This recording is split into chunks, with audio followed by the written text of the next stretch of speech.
Vi er godt nok blevet heldige, for vi sidder her med game directoren, eller rapguden, om man vil, Mr. Ben Brode himself, og executive producer. So, hello. Hello. Hi, well met. Obviously. So let's first take a round with your names, right? Sure. Hamilton Chu. My name is Ben Brode. And Hamilton is an executive producer, yeah? That's right. On Hearthstone. So, first of all, that animation feature thing that you put out yesterday looks amazing, and my first question about it is, how come it took so long for that, and why the switch from the standard, more static animations that you feature to this more dynamic, like a real animated short? Sure. I think some of it is, Hearthstone's been out for a few years now, and it's really kind of developed and evolved along the way. So when we started out, the 2.5D animations were really cool, and I think did a great job of getting across what Hearthstone was. But as we got towards now, Hearthstone's really evolved, and we really wanted to find a way to share with players kind of some of the world and the lore and the feel behind Hearthstone. And I think the animated short does an amazing job of that. I couldn't agree more, but I still feel is this going to be something we see going forward? More of these types of animations instead of the static ones? Yeah, we're super excited about pushing this farther. We love these characters, we love that world. I think we'll still have the 2.5D animations for kind of our expansion and stuff like that, but here we're really looking forward to pushing kind of these characters in that world forward too. It also had the silly aesthetic that that we know and love from Hearthstone, of course, which brings me to this, the Knights of the Frozen Throne. But I really appreciate, along with the other people, that you kept it sort of serious with Knights of the Frozen Throne. Was this very conscious or not? It is. It is a more serious thing than we've done in most other sets, right? And it's like in comparison with the League of the Explorers, which was very silly. One Night in Karazhan, or we like to explore the range. I think we don't want to just have one thing that we do and only do that. I think it's important to surprise people, and this was maybe not a surprise because people have been asking us for a set that goes to Northrend for a long time. Yeah. But the way that we did it, where we turned our 9 iconic classic Hearthstone heroes into horrible Death Knights, was a ton of fun for us. Yeah, but also more like in the adventure part, that you kept it sort of serious, like it maintains the seriousness of the Lich King with his sarcasm. And was this like, of course this is intended, but how did you end up with that solution? Well, we first tried writing him like telling jokes, because we wanted it to be funny. We wanted it to be fun, entertaining. It didn't work at all.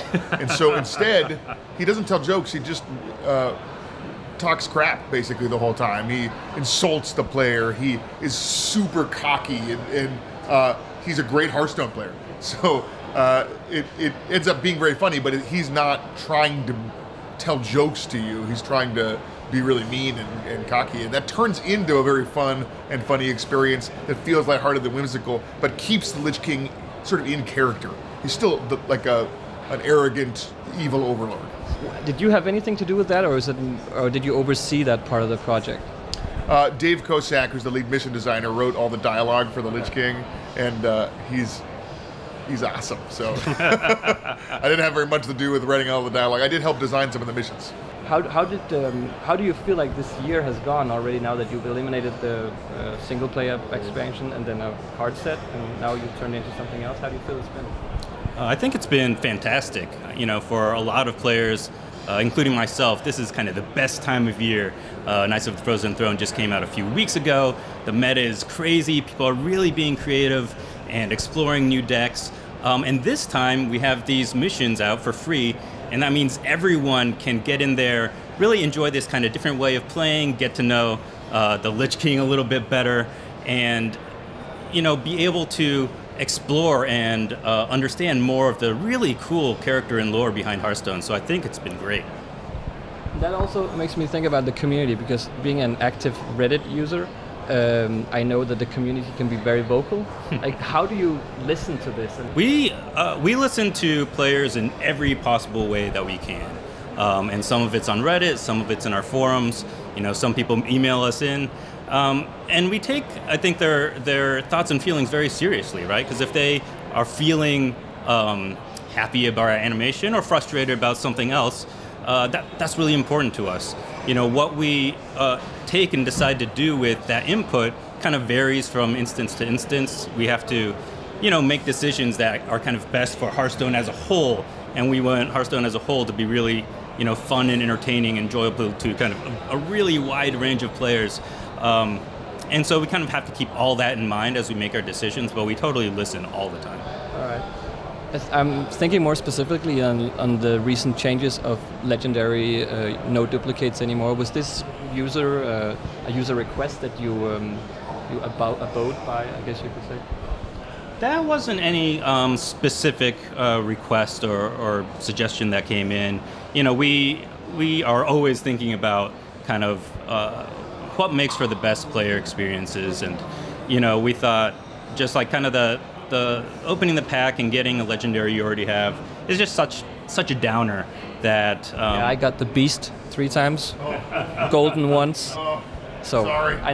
I have. It's okay. I mean, it's always exciting when he says, "Oh, legendary." So, I mean, that part is great. But early on, I got 2 king crushes in the same pack, so I feel you.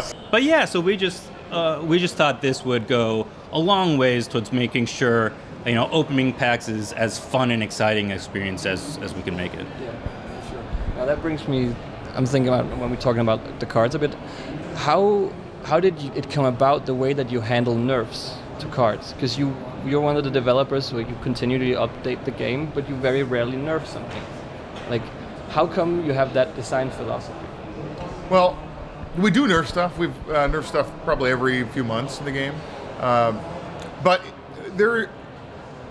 the ideal scenario, I think, as a player is that if the meta starts to trend in a certain direction, that I can take advantage of it through my knowledge of the game and the knowledge of what I expect players to play by teching my deck in a way that gives me an edge. For example, in the last environment, I noticed everybody started to play a lot of Murlocs, and so I put Hungry Crab in my deck and started to take advantage of that, and ended up working my way to Legend pretty fast because I ran into a lot of Murlocs. He likes mentioning this. I made it. I made it to Legend. That's the important. That's the important part. That. What could have happened is if there was a deck that was too good, Blizzard can always just step in and nerf it. But giving some time for players to adapt and experiment is pretty fun. And also, it's very hard not to just have a best deck, right? It's just, there's some cards that are good, some cards that are bad. There's always going to be something floating to the top. The time when we need to step in and nerf something is when maybe that's happened for too long, or the metagame doesn't have that kind of healthy change over time where people are able to counter other decks and try new things. Right now, the new set is a couple weeks old. It's super exciting. Way too early. Yeah, right. So I think people are experimenting a lot still. Even though you've probably seen the things about the druids and. Yeah, druid very powerful. I'm hoping we'll see some healthy churn in the metagame over time and things will change. If not, it's the kind of thing that we might having to come in and change at some point. But yeah, like I said, very early still. Do you look at other developers who like continually update games, sort of like Riot Games does, when you look at how to handle nerfs and additions to the game? Yeah, it's completely different in that. Completely different game. In that, a game like that, you can change something by 1%, right? You could say, okay, you move 1% faster, or you deal damage, you attack 1% faster, or something like that. And you can achieve very small differences, right? And these are the differences we're talking about, right? The best deck in Hearthstone is probably 1% better than the second best deck in Hearthstone. So we need to change it by 1%, but when you change a card, like a good example is Small Time Buccaneer, which is one of the cards we've nerfed most recently. We changed its health from 2 to 1, and that's a 100% difference, right? Those are we've halved it. So it's not, we can't change it by 1%, right? We can make giant changes. They're very disruptive, right? A player who comes in and plays the day after a change in a game where you change something by 1% may not even notice, right? They notice they're losing, 1% more often than they were before, maybe, but it's not very disruptive. They keep playing the same character the way they've always played it. But for Hearthstone, it's just not like that. It's a completely different thing. We still do nerf things, but it's much more disruptive, and it's hard to tell what's going to happen necessarily after a nerf like that. So it takes testing. We want to make sure if we're going to do it, we understand what's going to happen, and if we're just changing everything every couple of weeks, it doesn't leave us time for those normal cycles. Is it correct to assume that you also nerf things by adding new things? Yeah, absolutely. Yeah, the meta changes over time, and that's exciting.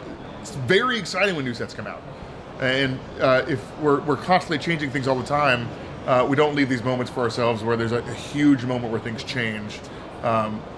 Tinkering is important and refining is important. If we don't leave some periods where you have the room to show that you're very good at these micro adjustments, I don't think that some players really like that. Now that we were talking more specifically about cards, how about the quest cards and the Death Knights are new additions to the game, like new mechanics entirely.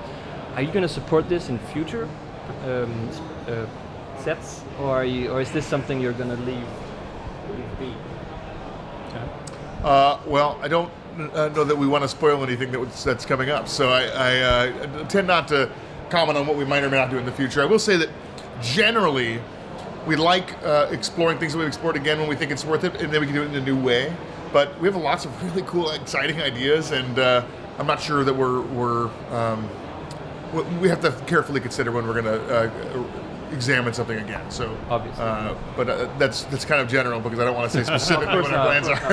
I think part of the philosophy is to leave us the flexibility to do what we want to do, what's best for the game in the future. So, we do try and test a lot of things. Discover, I think, is a good example of a mechanic that worked really well. People are enjoying it. It's good for the game, and we've kept it going forward. And we're trying to set up games, so it's okay if the old gods go out and we don't have something similar, for a while. That's okay. So I think having that philosophy and flexibility lets us keep Hearthstone kind of continually evolving and dynamic going forwards. How do you feel the Death Knights have fared so far? I think they're super fun to play with. I think we're still seeing how the meta shakes out, like we were saying before, but I know I've personally had a ton of fun, with Frostlich Jaina and all of them, really. They're such cool mechanics. And I see people out there having a lot of fun, and that's what's really important right now.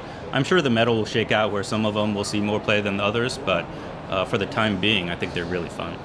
The quests are kind of interesting because as we release more cards, the value and power level of those quests will change. A good example is the Priest quest. That's directly related to how many good Death Rattle cards Priest is interested in playing in their deck, right? At some point you have enough great Death Rattles that the Priest quest is pretty easy to complete, and it's obviously very powerful of a effect setting your hero to 40 health. So I think we'll see over time the value of quests and also Death Knights change. Yeah. I'm seeing a bunch of quest priests now. With, oh, really? Yeah, with Raza. Oh, yeah. Shadow Reaver, Anduin. The one-turn kill kind of priest that tries to lock. Yeah. Well, I made that deck as well. I'm a big fan of the weird kind of decks, like the more, my favorite one is the Mech Mage, but with, the... Back in the day? No, the Mech Mage with the quest. Oh, really? Oh, so Voltron.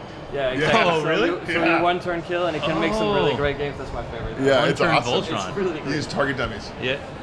Because you get the 3 decks and then take an extra 2. Right. You use spare parts, and sometimes you get the spare part that changes swap health and damage, so you get an 8/4 Ultra Wind Fury. Yeah. Ultra. I mean, That's pretty good. Yeah, it's pretty I'll have to try that. So I just want to know one final thing. Why do you do all those reps? And like, and Why do you do all those reps? it kind of ties in. Anyone do these raps? No, but they're hilarious and it's funny, and I especially enjoy the Reddit comments afterwards that like speeds the video up and check out the real rap god like Ben Brode 2.0 and all that. But I mean, it seems so odd, but also so great. But I just don't know. Well, the first one really happened because our community loves our songs, right? They really love it when the newest animation, I think, has got the best song we've ever done. But we started with Goblins vs. Gnomes, and a super charming song, and expansions for a while we'd done a song, and we just said, look, let's not just make sure we always do the same thing, let's mix it up, let's try something new. And we released the Journey to Ungoro we announced it with that great cinematic, but didn't have a song, and our community said, hey, we've come to expect songs, what's going on? Yes, I was a part of that community. And honestly, I'm a huge fan of rap. I've been a student of rap all my life. I've done a bunch of raps in my free time for years. And so I thought, okay, well maybe I'll just do one, see if it turned out okay. And I just sat down and started writing, and I wrote the entire thing in 90 minutes, and then recorded it in 2 hours, and that was it. And since then I've felt the rapping bug again, so it's been fun. at least it's hilarious, and well, I mean, also it's a clever way of marketing, kind of like, because you get some attention in a positive way around the. Honestly, I just love rapping. I'm not even thinking about the marketing side of things. It's just super fun. In the glory of the V07TR, OS. In the glory of the V07TR, glory of the V07TR.